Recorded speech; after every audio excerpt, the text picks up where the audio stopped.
Welcome to the Next Level Human podcast. As a human, you have a job to do. In fact, you have 4 jobs: to earn and manage money, to attain and maintain health and fitness, to build and sustain personal relationships, to find meaning and make a difference. None of these jobs are taught in school, and that is what this podcast is designed to do: to educate us all on living our most fulfilled lives through the mastery of these 4 jobs. I'm your host, Dr. Jade, and I believe we are here living this life for 3 reasons and 3 reasons only: to learn, to teach, and to love. In this podcast, I will be learning, teaching, and loving right along with you. I'm grateful to have your company. Here's to our next level.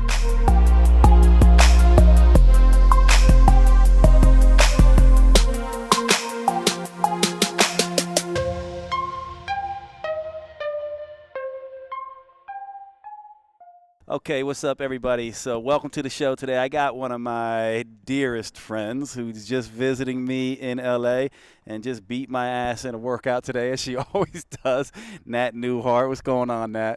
Oh, not much. I'm happy to be here. Thank you. So good to see you. So we've been hanging out all day, me and Nat, and just kind of talking shop. And I was like, hey, let's turn on the podcast and get into some stuff. And so one of the things that happened today that I kind of wanted her and I to talk about is just kind of let you guys know. Nat is she's an interesting, she's a very interesting, extraordinary human. She has been immersed in the CrossFit world for a long time, and I want to brag on her. I know she's very humble, so she's probably going to get a little bit embarrassed. But she has been one of the most elite athletes in the world. She was in the CrossFit Games, 2013 was it?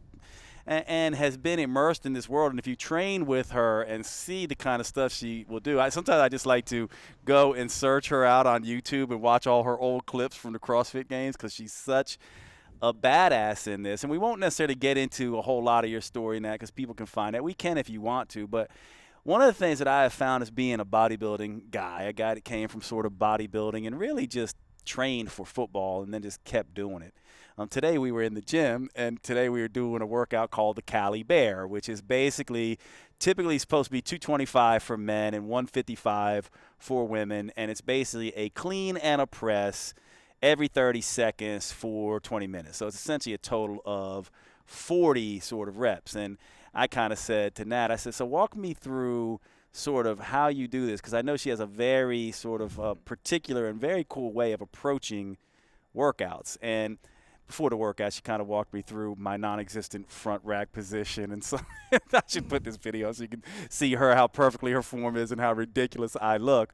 But one of the things she said is that when she goes into the workouts now, especially if she's going to do a hard workout, she will set 2 intentions. One intention in the workout is an emotional intention. And so she was coaching me today and said, hey, Jade, focus on an emotional intention. What do you want to choose? And I forget what I chose now. I think it's gratitude, because at first I chose like joy, generosity or something like that. Joy, that's right. And then you said, I'm going to focus on gratitude today. And I had a really great day yesterday, so I was like, I want to focus on that. And then she also said, now pick one thing in your movement to really focus on. So she taught me the hook grip today and was trying to help me sort of understand how to get my rack position a little bit more solid for the press.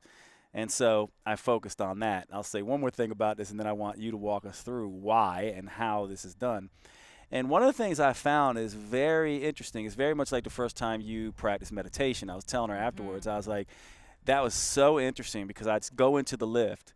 Because remember, you got 30 seconds to reset, then you go back into this lift, and I would kind of approach it, and the first few seconds I would be in it, and then I would immediately be out of it. And especially as the workout went on and it started getting harder, I kept having to remind myself, go back to gratitude, don't forget, sort of your technique.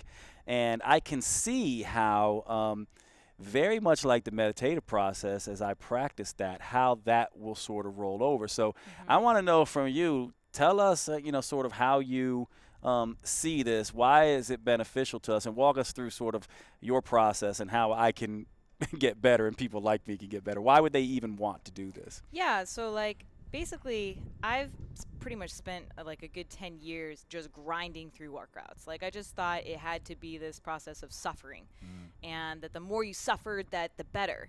And the thing about it is, like, what happened is I would do workouts with just wanting to like go hard or go fast, and I had this expectation that I always set on myself.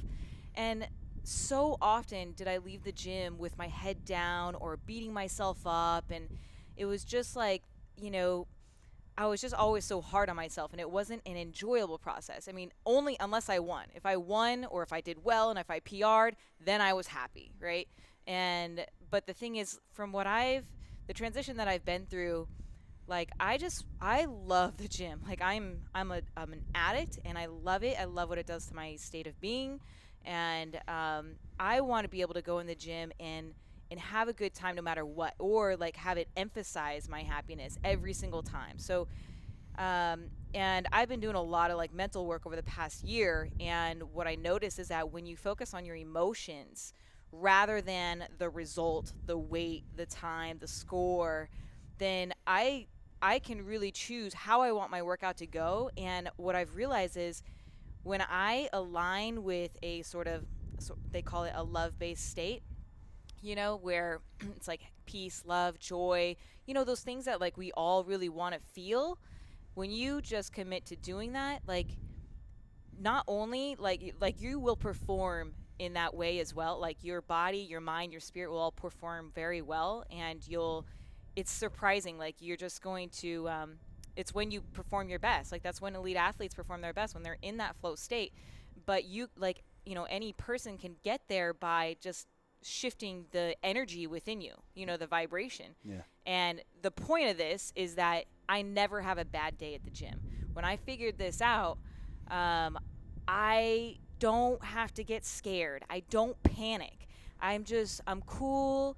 I'm calm. I'm loving every second of it. I'm super present, and it's really like gym meditation. Like it is my form of gym meditation. Like, yeah.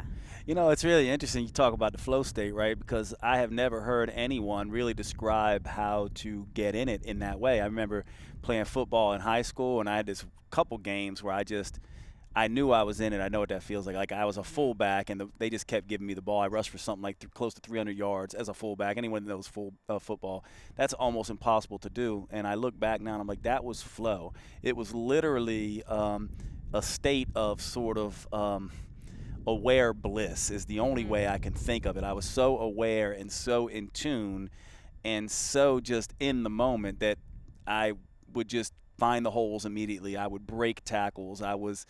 And I never knew. I remember being like, that was amazing. What was that? And I never really knew how to get back to it. And also in CrossFit, I find myself, because I'm not a CrossFit dude, I get, I'm a big rhino, and you kind of laugh at this with me, but my cardio is horrible. So, like, to me, I'm just sucking wind, and then I get panicked. Right, Mm-hmm. and so I'm in this panic state, and so I Yeah. think this is going to be incredibly helpful for me because you were just saying, look, when you get in that panic state, go back to that joy state or that gratitude state, and focus on that. And I can see how I've never heard anyone describe like that's actually what can get you into the flow. Whereas Mm-hmm. I wish someone had taught me that, sort of Yeah. back in the day. Me too. Me too. Like, and it's different from like the flow state that I used to get in with athletics. It's it's this weird, fulfilling feeling where, like, if I'm focused on love, I feel love. I embody love, and like I love the pain. Like I truly love the burn. I love that my muscles can get to that burn. And I love that my mind can stay calm in the midst of panic, right? And so um it's different, because it's not like I'm just shutting out everything. I'm just focused intensely on one emotion, and it's really weird. Like how it breaks down. I want, Yeah. I want the tangible. So walk us through, like, for me, and there's a couple things I want to talk to you on this podcast, but I just thought we would start there because it was such Yeah, I an love interesting that. experience for me today. But so walk me through the tangible. So as I start to practice this, or if anyone wants to practice this, like, like today when I came away and you said, yeah, that's exactly right. I said, but okay, how do I do it? And you said, okay, look, when you approach the bar before your lift, Mhm. sort of think like, I'm grateful I get to do this. I'm Mhm. grateful I can even lift this weight. I'm grateful for my health stepping up to this bar. I'm grateful that I have the Exactly. shoulder mobility to push this thing overhead. I'm grateful that I'm hanging out with Nat and being able to be in this state. I'm grateful for the fact that I can, breathe like a damn rhinoceros and, Mhm. get enough oxygen and I don't have to worry about it. I'm grateful that I can do these things with my body because, I don't know, 3 weeks ago when I had the flu and I thought I was going to have to check myself into the hospital, I certainly could not have done this workout. I may not be able to do it when I'm older, but walk us through any other tips you have. Like, I want to know, so as you go into this workout today, Mhm. how did you start it? How did you do the intention? And then what is going on in your head as you approach this? And do you ever slip out of it at any time? And if you do, how do you get back into it? Yeah. So I do have a process. So the first thing I do like is when I'm warming up, or yeah, usually about my warm up, I'll decide if it's going to be like a green or a yellow day. Mm-hmm. Depending on how my body's moving, what my motivation is, what I've got going on that day, and And you and I talk a lot about green and yellow, so let them yeah, know. So green is sort of like, this is a day you're gonna go crush it. hard and Yeah, crush it, and yellow is sort go of like hard. a day where you're like, I'm not gonna try to crush it. I'm just gonna Yeah, do my thing. Okay. exactly. It's like the three P's: the Yep. perform, play, and peace out. Yep. So green days are your perform days. Like you're gonna have heavier weights, have more intensity, maybe more volume, and then yellow days are my play days. Like it's really just playing. Mm. Like I'll just it like maybe I'll do some bodybuilding stuff or just a workout, but I'm doing 180s onto a box or Mm. something like that. Yeah. Um, Play for you is pain for me, by the way. not not if you use this sort of structure, Yeah. right? But what was the question? What did you say? Yeah, so I want you to just now walk us through how you Oh yeah, do this. So your process. So you were saying, where I stopped you was you were saying, I decide whether it's going to be a green day or a yellow day. So in other words, you're yeah, deciding in your head, one of the first decisions you make. right. So you know your workout, right? So we were doing the Mhm, Cali Bear today. You know what you're going to do. Then you're deciding, am mhm, I going to go heavy and hard and just all out and go for a PR or crush life, or right. am I just going to kind of stay a little bit lighter and play? And today I Mhm. think you went a little bit lighter than maybe you normally would, although it's heavy as hell. No, No, you didn't. Okay, so you no. went Today hard was today. green. Okay, good, cool. So walk us through that. So that's the first decision you make. You're Yeah. like, I'm going green. Now, What intensity am I does gonna that do? does that intensity ever change once you get into it? Like today, I was thinking maybe I'll go up to 225, and I stayed yellow today. Usually like I'll know if I'm usually I'll stay with yellow, Hmm. but sometimes if I like chose green and I realize that what this is hurting It's a and little it's bit not, beyond yeah, myself. Yeah, then I'm gonna just be okay with pulling back, I see. because I mean, I work out first thing in the morning, and so depending on how hard I go, then that'll dictate how much food I eat. Yeah, yeah. But so first I do that. I assess like whether it's green, yellow, red, and then I'll set an intention. So it's this is where I'm going to pick for one for sure an emotional state. Like I want to choose how do I want to feel? Like how do I want to feel when I leave this gym? How do I want to feel when I'm doing this workout?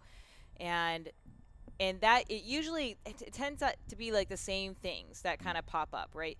Like love is always there because love is sort of joy, Mm-hmm. and it's just very powerful. Yeah.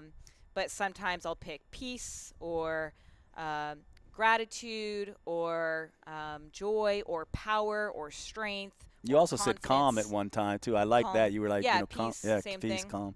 Yeah.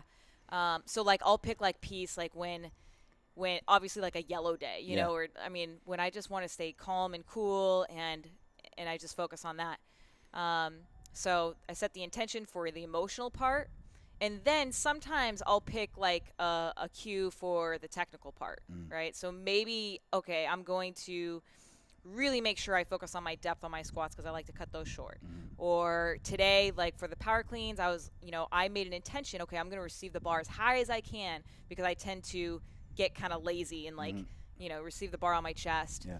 And it works. Like it's just the thing is you can't focus on too many things. So it's like two things max, Yeah. an emotion and maybe a technical thing. But a lot of times I actually just focus on an emotion, like, Yeah. and yeah. So Okay, so then walk us through. So we're doing this workout. The workout's ticking away. We get one rep down, 30 seconds go. We get another rep down, 30 seconds go. How and so where are you saying and talking to yourself in this workout? Like when do you know? Are there times where you're like I'm wondering? Because for me, I was when you told me this, I was literally talking to myself. I was like, I'm grateful I can move like this, man. You should be grateful that you can even breathe right now. Like, you're getting it handed to you. I'm grateful that for any mobility I have in my shoulders. I'm definitely grateful that I can muscle this thing up if I need to. Like, I'm grateful I'm under control. Are you talking to yourself through that? yeah. Okay, so tell me how that's working and how it works. Because to me, if you an emotional state is tough, right? You'd be like, how do you talk yourself into an emotional state? Well, honestly, like what I often do is I'll just repeat the word over and over and over. Mm, So, and that'll kind of get me into it, yeah. right? And so when I repeated the word 30, 50, 100 times, my body will naturally start to embody that like I'm just going to start to find reasons, Mm, so like but today what I did this workout was different cuz it was like a one rep every 30 seconds. So, but before I lifted the bar, I reminded myself, okay, I'm trying to receive it high. And I said to myself, I'm grateful for, having this gym. I'm grateful to work out with you. I'm grateful for my strong, powerful legs, mm. and it just connects like the mind, the body, when it's aligned like that, it's just, yeah, you can do some pretty cool stuff because like I haven't cleaned that weight like in a long time, Mm-mm. let alone without a belt, Yeah. and And yeah, so I'm just gonna tell them what you were using. So I ended up going a little lighter today, yeah, 185. And what were you using? 155 or 155. 165? And I don't practice any of that stuff Yeah. anymore, like And so. it's funny if any of you follow Nat on. I was just talking to a friend of mine who follows you on Instagram, and she's like, she's really big, right? I'm like, she's teeny Oh, tiny, really? right? Because I think they don't get a sense of your how power packed you are. You're what 5 what the hell tall are you? Maybe Yeah, 5 feet. 5 feet, right? Yeah. But also like just all muscle, and so it's funny if you don't see yourself in context. Like I think the same person saw a picture of you and I where we took a picture, and like I'm not the tallest guy. I'm 5'10". I'm average for a guy, and she was like, "Oh my gosh, she's like so tiny." I was like, "Yeah, she is, but she's also incredibly muscular, which can make you look big Uh-huh. in pictures and stuff." So Yeah. I just thought that was interesting. That's one thing that I'm gonna start doing a little bit because I tend to get very. I oftentimes say never do someone else's workout, right? Because you're gonna get your ass beat. And every Yeah. time Nat and I are together, she ends up doing my workout. She's also been CrossFitting for a very long time, and I'm just into it. So I choose the workouts, and I'm usually the one getting my ass beat in them because I'm trying to keep up with her. But that's the first thing I wanted to kind of talk to you about is just sort of this approach you take to the gym, just because I think it is really interesting, and I thought I could benefit from it. And I just wanted listeners to try to, kind of get a sense of this because I don't Yeah. think we normally think this way at No. all. Normally it's like, let me just get through this. I'm terrified, Yep. or I'm like, I'm in so much pain and this sucks. Or, like let me beat this person, let me beat this person. And Exactly. instead you're in there being, I'm grateful. This is amazing. I can't believe I get to do this. Oh my God, this is Yeah. wonderful. Jade's here. We're training. Yeah. We're having fun, like that kind of thing. So let me ask you the next thing, though, and this is sort of where I think people can really sort of benefit from your expertise. One of the things that you and I share is we share this sort of understanding. Sort of the science behind and the manipulation of keeping the metabolism healthy and functional, and even helping the metabolism recover when it has been stress has been overdone. Any kind of stress, really, but especially I know for you, a lot of it has been training stress because you kind of got yourself into this sort of quote, it's a bad word in our field now, but quote, I kind of like it, but quote, metabolic damage. And Mhm.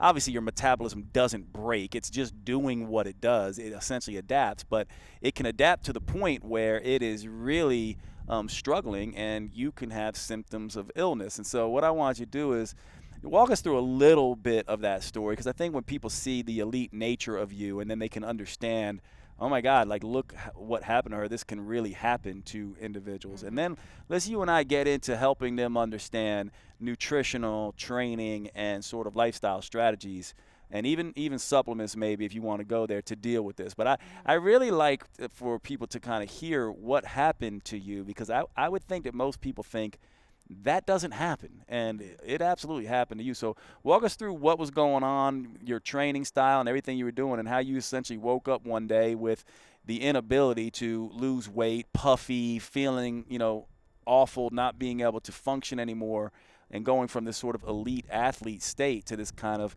beat down, sort of tired, fatigued, sick individual. Yeah. So it started off, I spent probably the past 10 years training about 5-6 hours a day, for the CrossFit Games. Which is And fucking insane when you think about that. Like listen, yeah, 5 to 6 hours a day, and that's legit. probably So, 5 to 6 days a yeah, week. so it was your job, basically. Oh, yeah. Yeah. Yeah. And it felt like a job, Yeah.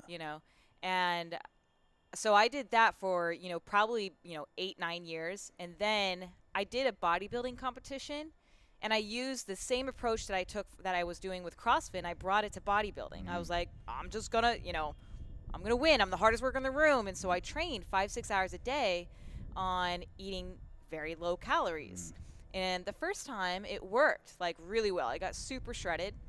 And then I signed up for another show, and it didn't work so well. And I actually ended up not doing that second show. And so that's when I transitioned back into CrossFit to compete. And I got back in, so this whole time I was training a lot. Yeah. But this time, when I actually was starting to compete in CrossFit, it was during the Open. I can't remember what year it was, but within 2 months, I remember that I gained 20 pounds in 2 months. And because I had a bathing suit that I bought in January.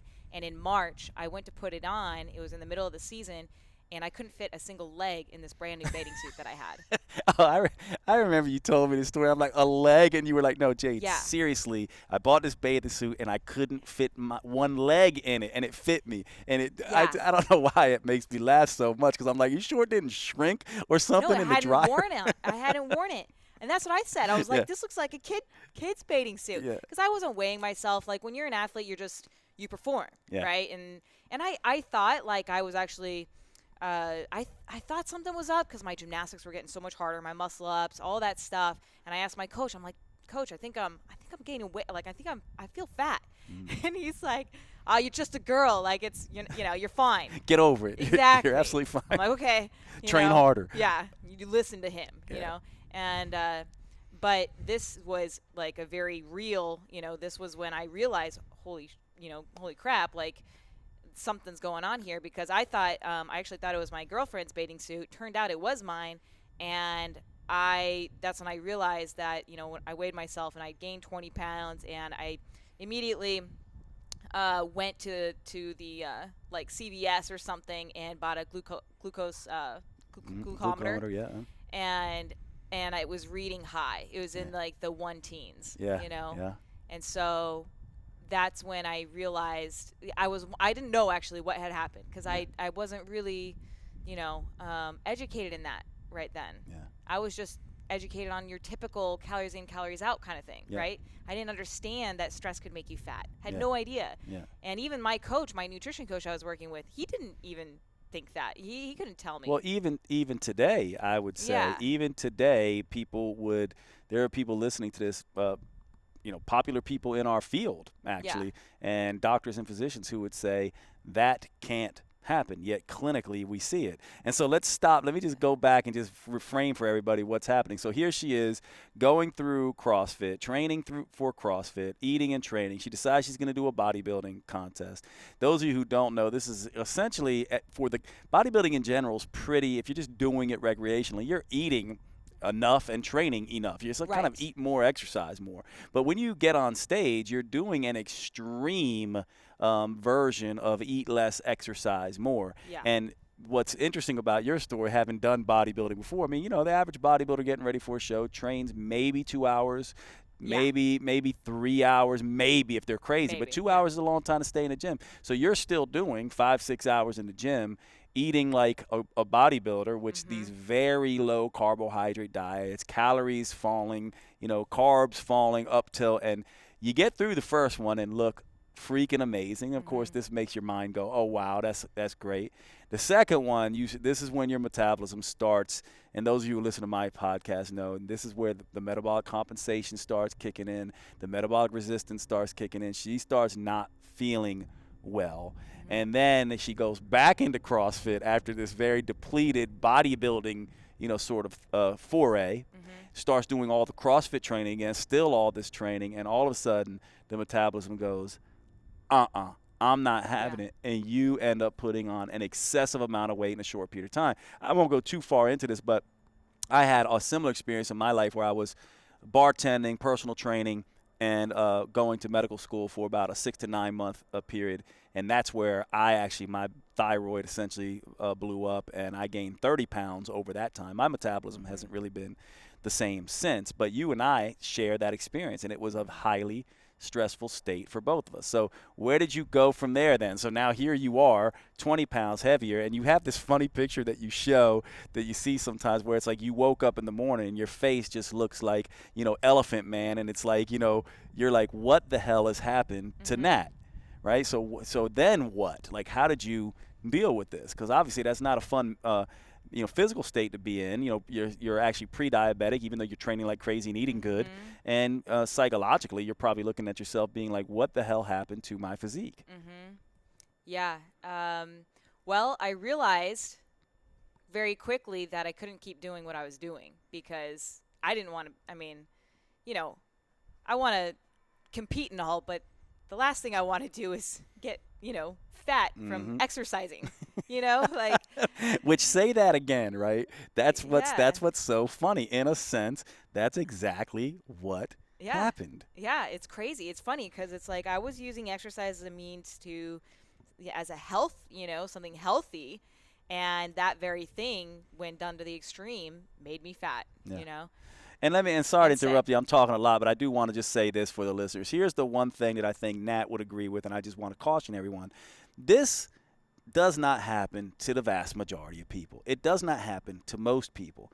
However, the fact is it does happen to a minority of individuals, and you're kind of talking to two that it has happened to, and you're also talking to two people who see this. And so I don't want people going around being like, I broke my metabolism. What you have to understand is that it's more that you stress to such an excessive degree that your body has started to manifest illness. It's as simple as that. The body is just doing what it's designed to do. And so it's not that you're broken forever, although we do have some studies, like the Biggest Loser study, saying there are some metabolic changes that can last at least up to 6 years when people do this excessive dieting. But I don't know that we want to call it necessarily metabolic damage in the sense that, it's really something broken you can't fix. And obviously you have kind of made it back. So now I want you to walk us through, and then you and I together can go through, people who are dealing with this, how to potentially fix it. Yeah. So nobody at first could help me until I found you. So I'm not sure how I found you. It was through the podcast, and I heard your story, and I was like, "That's what happened to me." See, I never heard you tell me this before. Yeah, this interesting. Okay. And then I think that's when I signed up for like one of your courses, and I went, and then you like helped me kind of figure out what had happened. Yeah.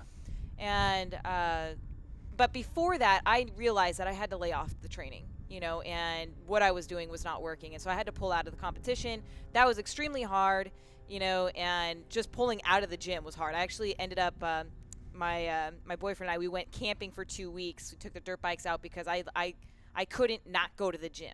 Like, it would drive me insane. So he's like, babe, I'm just going to distract you to get you somewhere else. Yeah. So we went somewhere without Wi-Fi, like without service, and we just camped, and that was perfect. But then when we came back, I started to get back in the gym again, and the whole process started back over.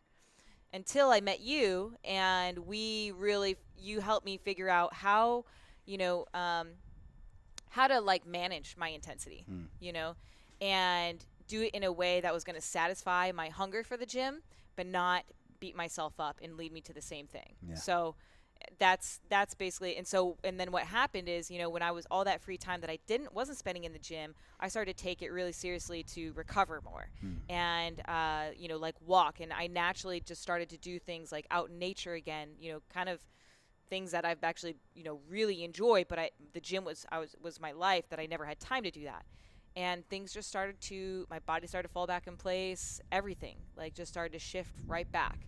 So once I got started to really take care of myself and manage my intensity. One thing actually is just, it's really interesting just to think about this, and I want to see your thought on this, but one of the things that you and I both teach, right, is we teach this idea of rest and recovery activities, almost treating them as workouts and Right. scheduling them in. Yeah. So things like nature walks out in green settings, these are relaxing walks. Things like physical affection, massage, foam rolling, mobility work, contrast hydrotherapy, creative pursuits. But one of the things I just recognized now when you were talking to me is one of the things you did, because I remember you told me this, is all this extra time that you had. This is one of the things that I love about you. You're sort of a next level human in this regard. You started coaching people way more, teaching people way more. So you went from sort of this self-focused, driven, all about, sort of me in the gym and winning and performing and training and training.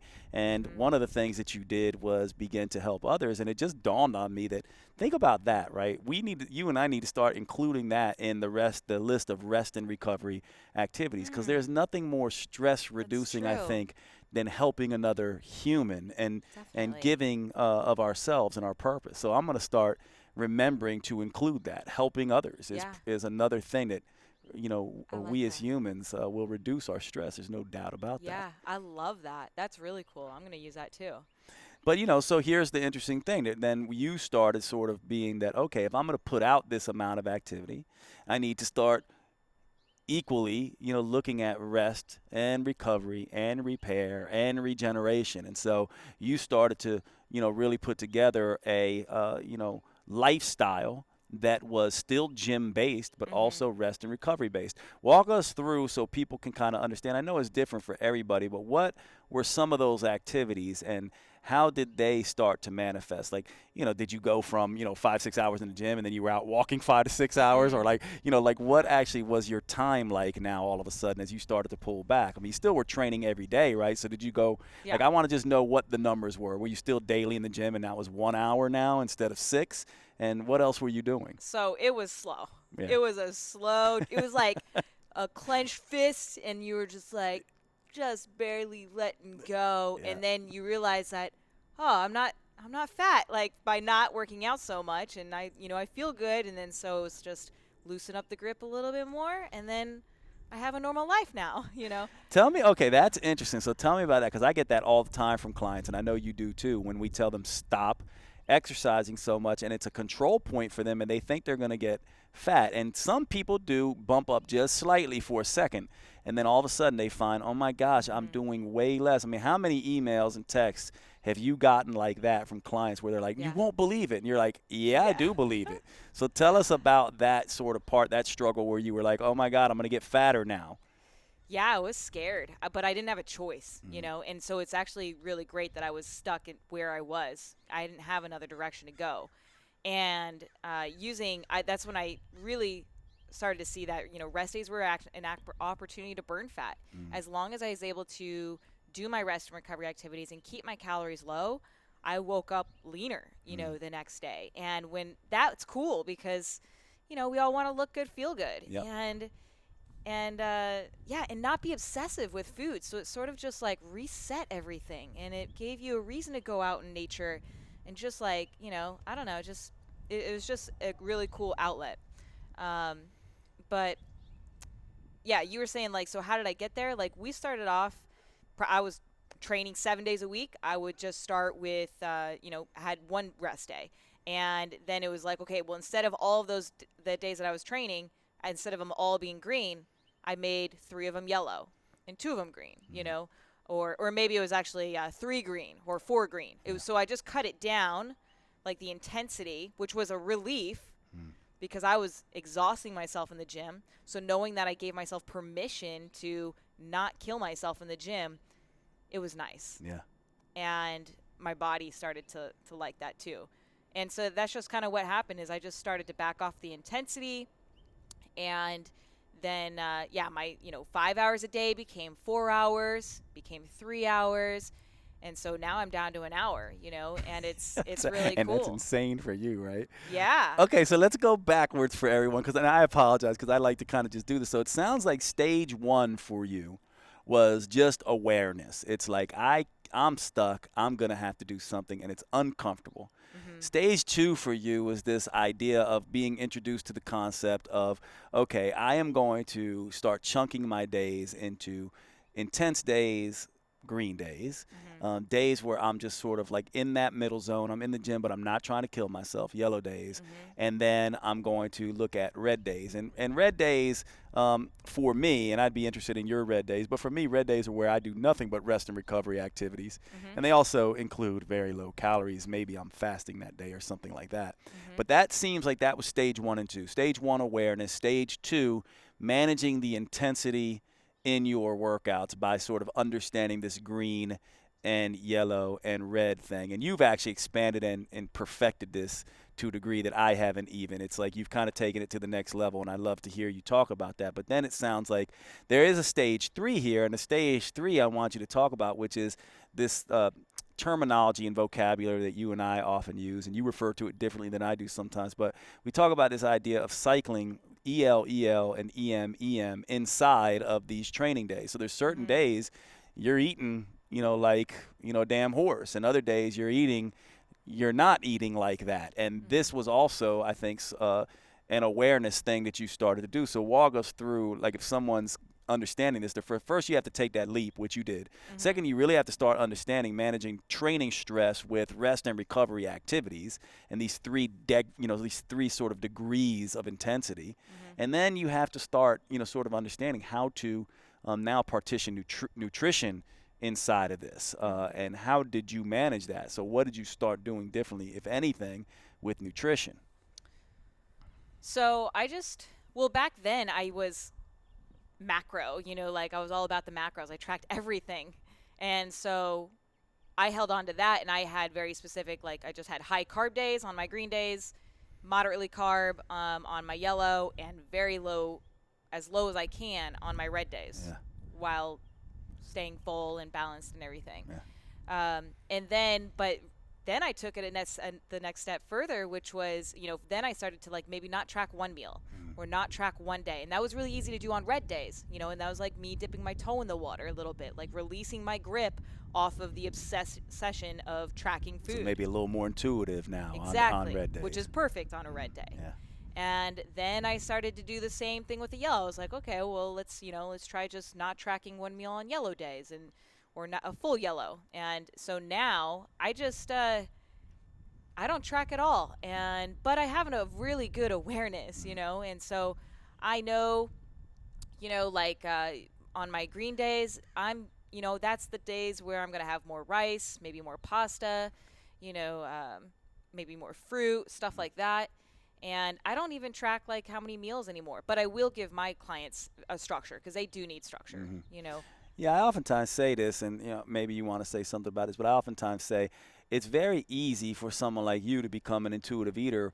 Partly, well, not easy because you still have to release the psychological grip, Mm-hmm. but you have a lot of reps in the kitchen and on the weighing scale and in the calculator and on MyFitnessPal, right? Like you know pretty much like what a 8-ounce chicken breast is like. That's 300 calories and about 30 grams of protein, and like that you just start to know that. And so I oftentimes say intuitive eating, which I think should be the goal for most people, unless you are like a performer and an athlete. You're going to maybe have to be a little bit more structured, but I think most people need to get there. However, I'm not so sure they can get there without a period of time where they are tracking and getting some reps. It's kind of like a pilot who intuits something wrong with the plane. He's not going to be able to know there's something wrong with the plane unless he's got a lot of reps in the air and he's sort of sitting there. It's like that reminds me of that dude Sully who landed the plane in the Hudson River in New York City, where he takes off and they're telling him you can make it back to the runway. He's like, he feels intuitively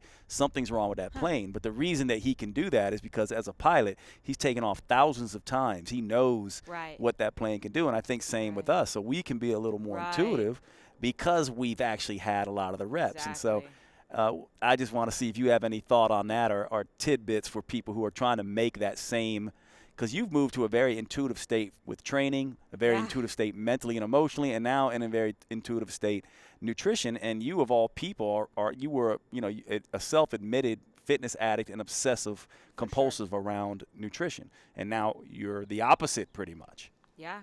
And I think the number one thing is just like really like just I think practicing awareness, and you can do a lot of that in the gym or on your red days or, like with the emotional intention or just literally just like sitting still, sitting quiet, like going on walks, without listening to anything, just starting to kind of listen to yourself. Mm. Um, and, and the same, like when you're eating, like, what what are you craving, what are you hungry for, and because I mean that people are always like wondering, well, you know how many carbs should I have or what should I have, and it's like, well, what are you craving? Because like you could eat a whole meal and maybe you're because you didn't have like some type of starch in that meal, you're going to continue eating until you have like a cookie or something like that. Yeah. Whereas if you just would have had the cookie in the first place, then you could have probably had a really small salad and you would have been good. Yeah. You And know? this is where a good coach comes in. I do think people who don't have this, they do need a coach for a little while. It's kind of like training wheels. It's part of the why people can't necessarily figure this out. And one of the things that's interesting about Nat that you did today is like I was like, it's kind of like meditation. And you were like, yes, this is where I meditate. Mm-hmm. And it's interesting because I don't necessarily see you cross-legged, index fingers and thumbs oming. You don't meditate like that, but your mindfulness has been honed in very sort of frenetic, loud places like Yeah. the gym or the kitchen or life's going on around you because you're someone I know stays very busy, yet you've honed this mindful state. And it's almost like you've just decided that I train mindfulness Yeah. in when it's most busy, and it's served you. It's a really interesting thing. Yeah. Yeah, it's I think it's interesting too. I do meditate like probably 3 times a week, like, The sit down, sitting yep, still mhm. and doing that because I think that's important too. Yeah. By not moving and not having to do something, and I think that helps.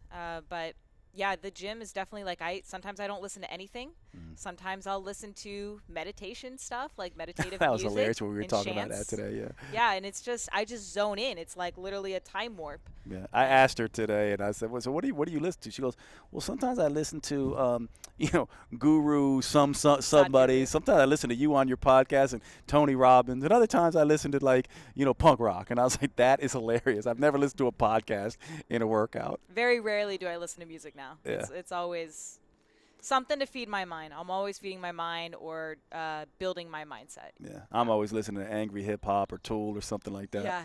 All right, so before we go, what I want us to do is let's give them, sort of some take homes in terms of like, let's say that this is someone who really wants to try this on their own. They found that they're in some degree of metabolic compensation or metabolic resistance or metabolic damage. And maybe you even want to walk them through how to know. We can do that together. Like, how do you know and what are the stages of this that you and I talk about? And then the beginning sort of steps of how this would be. Like, how do you know when you're in metabolic compensation or, resistance or damage? Like, and how do you then get out of each of those? Mm-hmm. Well, metabolic compensation, I feel like everybody really gets into that really quickly. Yeah. So that's just your standard hunger, energy, cravings, out of balance. Your typical feels when you're doing a diet. Yeah. Right. Which kicks in about how long for you? Like for me, it's about 7 days. Dude. When's it kick in for you? 4 Mine's days? quick. It's quick. It's Yeah. quick. Yeah. Yeah. So I get in and I get out. Yeah. I see compensation. When I start a program, first few days sucks, but you're just getting into it. Then I get in a little groove for like 4 days. Mm-hmm. And then up there it comes. Hunger, cravings. Yeah. I'm wanting a burger, pizza. Okay. So that happens to everyone. And for Yeah. you, it happens about 4 days. Mm-hmm. For me, it happens in about 7 days. Everyone hits it. How do you deal with that? Like, what do you typically recommend at that stage for someone who's sort of in compensation? They're starting to see the hunger and energy and cravings get out of check. Yeah. Nat and I call that heck out of check. What do you recommend they do at that point? Go to a different phase. Mhm. So usually my go-to is a red day. Mhm. So ELEL, where I reset because that's where I can. So I just don't go into the gym. I go walk. I do all my recovery workouts, and I try to reset my hunger. And just eat as little as I can. And because I'm not training, I should naturally eat less. Like it's just gonna be easier, and that'll usually just even one day of that will kind of reset me. Yeah. And then maybe I'll go into a yellow day Yeah. where I eat some, exercise some. But really, it's just a matter of switching switch in phases. So any phase will work, right? Yeah. Like for me, sometimes I keep wanting to train, so Yeah. I just bump up my calories a little bit, and Yeah. that takes care of it, which bumps up my intensity. And it's kind of counterintuitive for a lot of people because they go, "Why would you eat less?" And if you listen to what Nat said, she's saying, "I exercise less and I eat less." And what a lot of people don't realize is that exercise is a hunger promoter. So by her taking the day off, her exercise is less suppressed. And also, by the way, food, because of some of its potent flavors, can stimulate you wanting to eat Right. more food. And so what she's essentially doing is saying, I'm exercising less so I'm not as hungry, and I reduce my food intake and my highly palatable food intake especially, and all of a sudden I don't need to eat as much and I'm back to balance. And that's on a good day, right? And sometimes it doesn't happen like that. Yep. So, sometimes when those cravings are out of whack, I've had my cravings out of whack. One time where it was out for like 3 weeks because I was moving too, and that was a stress on me. Yeah. And so that's another good time where it's like, okay, well, if red days aren't working, we'll go green. Yeah. Because if we can't control the cravings, well, then let's at least utilize the calories that you are eating to build muscle. Yeah, and isn't that interesting, right? So it's like, you listen to what Nat's saying. She's like, yeah, I can go EL, which is eat less, exercise less, red day, little food. I can just keep training like I'm training, add some food in. I can do sort of this eat some, exercise some sort of yellow day. And a lot of people have done this, which can backfire, which is go into EMEL, which is eat more, exercise less, a red day where you kind of have a cheat meal, and that can work for some people, but that's where I tend to see it go slippery slope, because that cheat meal could turn into a cheat month. But it sounds like what you're telling us is when you hit metabolic compensation, you need to change up the relationship between training and nutrition and try to match them. If you're going to take a day off eating or eat less. If you're going to train harder that day, eat a little bit more. Match those two up, because the way Nat and I like to talk about it is the gap between calories oftentimes is the stress that's triggering the hunger and cravings. Whether it's you're being the couch potato or you're being the dieter, both of those can relate to stress and cause hunger and cravings. So that's compensation. Now let's get into the next stage, which would be metabolic resistance. Walk us through what happens there. That's when, now you've been kind of willpowering it and you've hit a plateau. So you're like, I'm still eating less, exercising more, I'm trying to push it, and now your body, the hunger and cravings are more, and your body's now in a plateau and will not move. How do we jiggle ourselves off of this metabolic resistance state?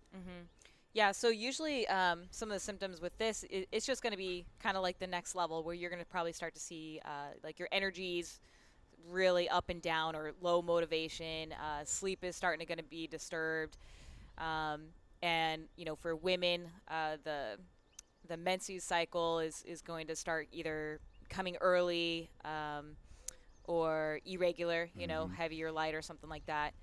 And so with that, I usually, if the symptoms are worse, then we'll go more towards a red day. Because that's the thing, is I work with a lot of people that love to work out. Yeah. And so a lot of times going into EM isn't going to help them. What they need to do is just rest and recover. Yeah. And so that's usually, I'll make, we'll usually just go like a light, or maybe like a red yellow day, like a reddish yellow, if they need to get in the gym, because it's important that we keep them happy. I don't want them depressed because they can't go into the gym. Yeah. So. And I typically, I think my approach there is I start to go back and forth, cycling back and forth. How are you on time? 15 minutes. 15 minutes, cool. I kind of go cycle back and forth on time. So I'll go EL maybe for a week, EM for a week, EL for a week, EM for a week. So it's sort of this back and forth for me to try to jiggle them off. But sometimes you're right, that can be tough, especially when you work with a clientele that's a little bit more exercise fanatical. So let's get into this last stage. And by the way, if you listen very closely to what Nat was saying about the first part, compensation, is really about hunger cravings, right? And then the second part, resistance, is really about, notice how she said, okay, now you still got the hunger cravings, but now you're seeing sleep disruption, fragmentation of sleep.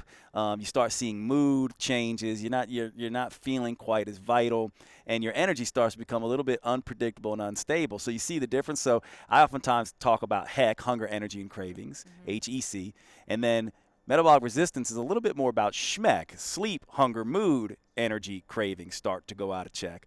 And when Nat and I use these kind of terms, that we also, schmeck and heck are really just an indication of biofeedback, all biofeedback. So menses would fall into that.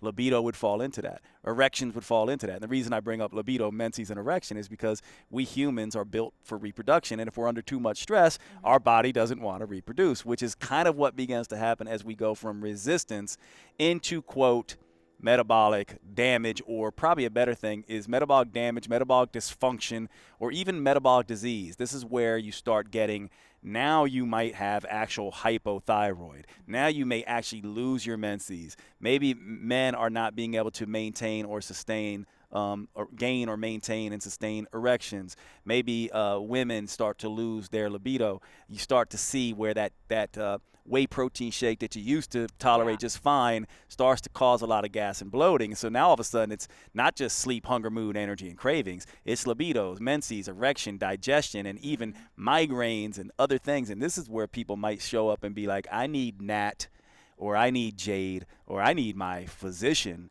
to help me out with this. Now, what's your approach here once people hit this state, which you hit this in a major way when you and I first met?